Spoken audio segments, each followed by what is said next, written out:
InShalla and Ashe. Blessings to you, my energetic beings. Excuse me. I should say sending blessings to you. So we've got the flow of these river streams. When we're in flow with our emotions, our feelings are the source of insight that we oftentimes need to turn to affirm our thoughts, our decisions, our doing, our spiritual insight, our beliefs, what we are being in all these streams. So we really have to ask our heart, am I authentically listening to my feelings? It's kind of the courses of the revenue here. And that's my water immersion up there in the corner. But we do have the galactic moon is on the prelude here. So welcome to today's daily snippet. Once again, I am your host. I am a practicing holistic medium and subtle energetic surgeon. I like to say that I am merging these indigenous technologies, the spirit of the Dagara tribe in Burkina Faso, with the subtle energies, elements, and elemental beings. Basically, it's the elemental realm into the imaginal realm with offerings, rituals, and prescriptions to really add to the juice in your own personal container. But my intention truly is to merge these indigenous technologies through offerings and rituals and ceremonies with the subtle energetic realms through the etheric highway to really assist people into navigating their inner genius, their prime directive, just reintroducing themselves to and through the magical being that really truly resides within each and every one of us. My name is Tanya D, and welcome to my virtual medicine room, hoping to change that soon. And if you haven't already, please be kind and do subscribe to my YouTube channel, Tanya D. Hit the bell button so you're notified. And also, if you don't mind, if you would like the video so the YouTube algorithm echoes out to suggest me to other like-minded musers in the galactic universe. But with all of that, being that we are in the prelude, the last 24 hours to the Leo full moon. Oh, you can see my... Trying not to have clutter in my thing, but I'm working on it, right? But being that we are on the prelude to this full moon, it's like, what are some offerings that we could do for the moon? I'm always one to have a fire, large or small. I am of the fire clan in the Dagara. So this moon, in its essence, is one that's either expelling or ejecting or removing what needs to really go. It could be an obsessive thought, a toxic habit, time that we're wasting on different investments or insecurities. The heart is the narrator of this moon. So we are usually aware of what daily habits no longer are serving us. Mine would be the coffee at the moment, even though it's black with no additives, or dark beer, just saying. Those could be some things I could upcycle. However, if you are up for anything and also open to the juice, just allow any notions of unworthiness to be like cast out that you might have for yourself. Those inner voices that really prevent us from expressing our core authentic self. The being that resides within us, our core flame, the heart, passion, mysterious, forever shape-shifting, if you will. So for myself, I am preparing for the moon's orbit all of the time. But generally before sunset, grab a candle, a large plate to put it on. I actually have one over there I was going to grab, but you know how I am. Several pieces of paper, a pen or a pencil, color if you want. And if you can, find a very quiet, sacred space where you won't be distracted or interrupted. You're kind of protected, if you will, like from the wind, for example, so it won't blow out your candle. I'm going to be doing a fire probably outside, so I probably won't have to worry so much about that, but it'll be about getting the fire going, really. But however, the ideal place would be one where you have a majestic otherworldly view of the eastern horizon where the moon's going to rise up after the sun goes down, right? So as the ritual, we're celebrating the elementals of fire and air. So you also might want to utilize incense or sage, create a sacred space, place them on your altar, recite an invocation or a prayer, a sacred phrase, whatever that looks like for you from whatever tradition that you follow or you're a part of, to assist you into calming the essence of your spirit that resides within you and calling in the energy of the greater spirit, the divine, And then watching and flowing and feeling your inhale of your breath and the exhale of your breath. That's also going to deepen the sacred space and assist us to become centered. So we really want to raise the energy, the frequency of our vibration into a focused state. It almost feels like a trance-like state. Just really waiting for the first sign of the moon in all her glory, when we can see her brilliant light, her essence, like coming up. For me, it'd be coming up above the mountaintop, right? But just really attune your heart to the presence and light your candle or your fire as you see her beauty, her radiance, and tune into all the ones in the sacred space that are scattered all around the world as well.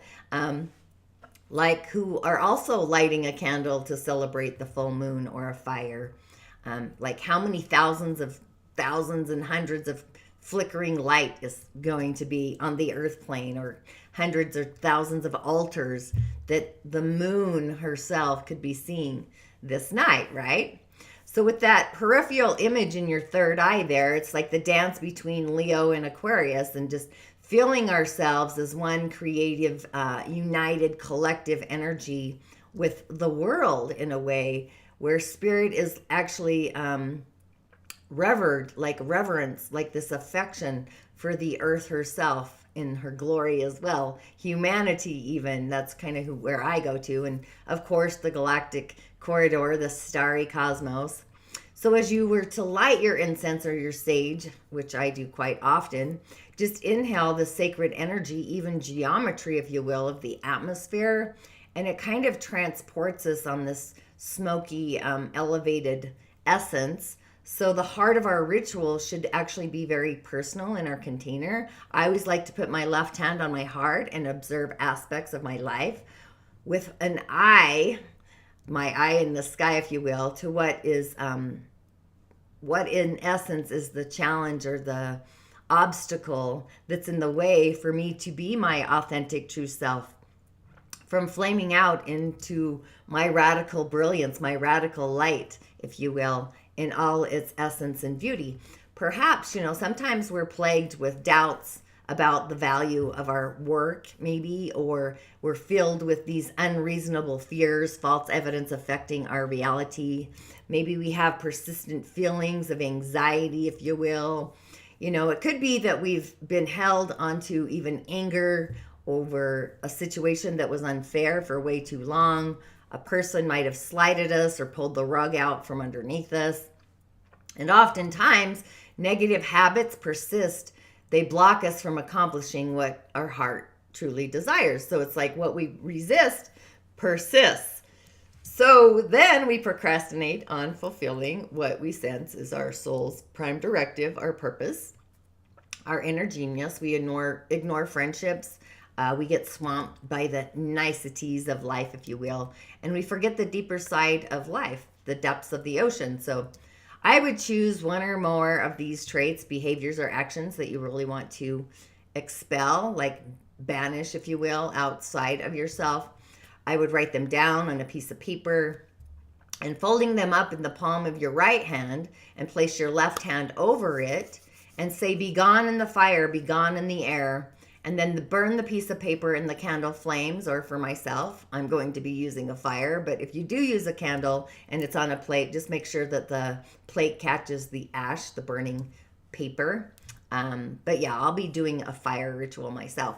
But as you do this, you kind of want to observe the world with an eye into those problems. It's like the eye of God that's causing the suffering out in the world, of all the difficulties, the riddled kind of human condition, the mind mapping, if you will. What are the what are the challenges or the adversities that are stirring really deeply in your own cosmic soup? For me, it's environmental stressors right now. My backyard, the endangered environment could be the melting of glaciers, the rising of the oceans, the vanishing of a rainforest, the little beings of the seen and the unseen, the non-human world that are losing their homes. It could be the damage that we're all experiencing to our human rights. It could be human trafficking. I mean, there's so much adversity out there, right?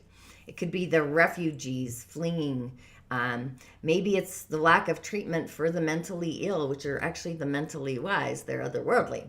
The problems that we have of homelessness, gun violence, there's so much adversity, right? The corruption at the level of government that we really no longer want to subscribe to.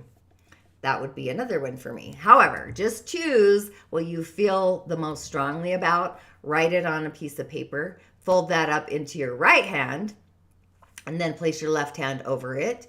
And again, you're going to recite or take the energy that you freed up from your own personal expelling or exiting from the first one and just vow to consecrate to healing this particular issue, and then also burn that piece of paper in the flame. So you got your personal and you got your outer world, and just say, be gone into the fire, be gone into the air. I like handing things over to the galactic universe, my otherworldly altar, to fix this adversity. And then when you're done, bring your hands together in a prayer pose, if you will. And I would do like an invocation as well, a posture prayer, to just close the ritual. And I always like to ask that the full moon, the banishing, be in accordance or alignment with the divine, the plan of the divine, and extend our blessings and our gratitude for ourselves, our friends, our loved ones, and just, you could either allow the candle to burn out or extinguish it, or myself sit by the fire and kind of bow to the moon in all her majestic beauty. So moon conversations are often the best, I find. I just wanted to throw that in, some rituals, but I generally am always doing mine with the fire and all the elementals, quite honestly, spirits, if you will. And then off to the messages of the cards today. Here we go. This is my Deviant Moon deck. The Deviant Moon. They're quite funny, but I'm going to keep this kind of short. But this message is from the High Priestess. These cards truly make me laugh. They literally make me giggle inside. So she's sitting on this winged sentinel over the city, and she's protecting the knowledge that she's holding inside of herself. The wisdom, she wants you to earn that wisdom through trials and tribulations of life. And she's got this supreme otherworldly knowledge, or just knowledge and intuition. She's wise beyond her years. I don't know if you can see her cute little toes, at least she's had a pedicure. But she's also virtuous. She's scholarly. She's got the wisdom, right? But it's all like she's on the chessboard or a checker game board sitting there as well. So we have the wisdom. And then we have the Two of Cups, which is otherworldly. This one also makes me giggle. They're all kind of on a chessboard, but it's like being tempted by death at midnight, along with a pact that they're making between these two lovers here. But they're raising their cups to toast their union. However, it's a false toast, a false love, a broken relationship, or even a conflicting interest. Being that yesterday was Galentine's or Valentine's, Saint Valentine's, if you know the story. This just might be some insight here, right? On that one. And to finish up with the moon, this is hilarious as well. There we go. Yes. Just making sure I have the right card there. And I do. The Queen of Pentacles, in all her glory. She is gathered around her little dolls there at the base of her feet, telling them a story. She's kind of reveling in her luxurious lifestyle, if she will. She's kind of flaunting her juice. She's detached from the needs of the beings around her, which, she's just showing them her royal pentacle, if you will. And the audience of her dolls there, she has this idea in believing that these dolls are going to benefit from this act of showing them her misplaced charity. So this is like affluence. She's being a gracious hostess. It's charity, generosity, luxury. But we finish with a gracious hostess to the moon being generous in the conversation, if you will. So hopefully things will dissipate and get rid of all the ravels of the chaos in the world. That's truly what I hope for. But however, the elemental highway, we have a Yin Earth pig of a day, or a goat of a day, a Yaya high. So even though spring has arrived, our Yin Earth day is still cold. It's very weak. It's unable to produce. The fire of the sun, the yang fire, that's what's needed to warm up this day, this energy, yang fire. And yang metal, of course, would be useful to control all the wood. However, water is going to produce more of that, but there's none to produce. So that's also like management skills, it's decision-making skills, it's refinement and all its best. I'm saying metal, like golds and metals, an amulet. But our day is still frozen after winter, so that water is frozen. So we could utilize the tiger energy to loosen it up, but it's really too cold, it's wet, and the water really is controlling the fire. And fire really is the element of the day to bring us warmth, create more earth, keep the water element busy, if you would. And the wood is wood. The wood would be supporting the element of fire, if that makes sense. It takes wood to create a fire, right? So fire would be the main element in your earth as well. So those are the grounders for today that I would utilize, mostly fire to warm up things, right? But the essential oils to kind of bring in the energy of the pig. Pigs are usually humiliated or ridiculed, so they are always searching to find the positive in relationships. So Angelica is a balm for people with the energy of the pig. It can lift their mood and create a more positive outlook, an optimistic venue. Ditties at my feet. But with the triple warmer, that's the pathway that's highlighted for the pig's energy. So that's the thyroid, the thymus, and the metabolism. So sea vegetables like kelp, meadowsweet, rose hips, alfalfa, parsley, pretty much, sea vegetables and kelp for thyroid conditions. Fennel for the adrenals, uva ursa for water retention. I do a lot of water energetic body treatments, but I work with different colored lights to hone in on different frequencies. But bilberry is great for our glands, our system to regulate that. Meadowsweet is for iron, and magnesium has a lot of that in there. It's kind of a astringent that promotes the sweating, so it's like the releasing of the water, if you will. And our day has a lot of water. Rose hips is also like a tea, vitamin C, A, B, or E, and both. But seriously, do your homework. I'm not a naturopath, but that's who I tend to go to. People who are more of the origin, getting back to the origin of herbs, nature, if you will. But on the cosmic highway, being that the nodes are at the 27th degree, the moon's going to be there shortly along with the sun. However, the nodes are going to be moving to the 26th degree, like lightning before the storm. And being that we're right in the stages within this 24 hours for this full moon, that's truly what is on my horizon, on my thought point, is the juice of the moon. It's in the doing and the emotions of both sides of the coin, whether it's the positive, the optimistic, or the negative and the pessimism.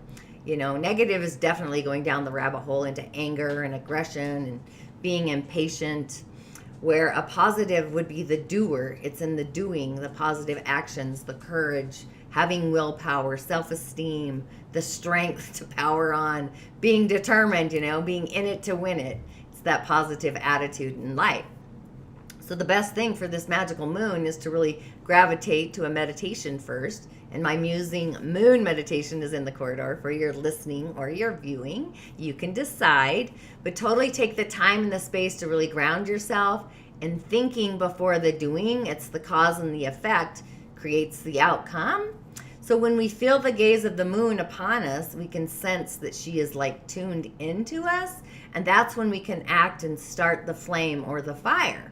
So the doing is not done before we feel and intuitively sense, and then we make our move really to start the ritual. The future is in the grasps of change, shape shifting. So we're constantly being updated. So we might feel like we need a cloak of protection, if you will, just being in alignment with the realm of the moon, and we have the ability to start the flow, the domino effect, the change of a manifestation, like where the intentions are for the whole to benefit, the village, the community. So life really is a cause and effect, and every action that we put into action creates a cause. The karmic closet, if you will, or the cobwebs, could be positive or negative into the future. And that's kind of how adversity kind of bubbles up in a storm in our lineage. positive or negative. So it's a moon to really be mindful of our thoughts and the causes that we put into motion within that ritual. Even, off the cuff, slight words, they can create an altered square or a symbol or a shape into the future, altered numbers even. So I would really be an observer and watch the rivers flow, feel into the stones of that river, the wisdom, the ancient wisdom down to the bones. Be kind in your intentions, reflect first, and then be gone with the flame, if you will. Just moving forward with our beliefs, our heartfelt wishes, being that like beacon, the heart beacon. So our life purpose, our intentions to live our purpose, our prime directive, and really take the time, take the space to check in with your feelings and your intuition, or just your spirit, whatever that is for you. And for any like last minute hiccups, energetic hiccups that need to be adjusted, your feelings will be the stream that guides you. So it's like, what does your future life look like? Or what do you want to put into motion on the daily? Or it could be a vocation, a lifestyle, or how we perform. And just believing in the transformation that we're starting, that really is the key to manifesting these intentions and to unlocking that door. So it's like, do you believe it's possible? Or being consistent and remaining consistent in the doing. So our living style will change in the next 6 months when the moon is full in Aquarius. So it's like sinking the dill or kneading the dough and manifesting the life that our dreams. Like, what are your dreams? So for example, myself, I'm doing this constantly. I'm organizing my house, constantly cleaning and organizing an area, gifting things away. So if I was to stop that commitment, then I'm not being consistent in what I want to manifest. So I'm just giving you an idea of what this could look like. So in doing so, coming from a place and a space of heartfelt love is going to move us into a future that's full of that bounty, that love, whatever that looks like, the blossoming of it, the fire, utilizing our intuition. And if you're not sure what your intuitive gifts are, really take my Change Your Stars quiz.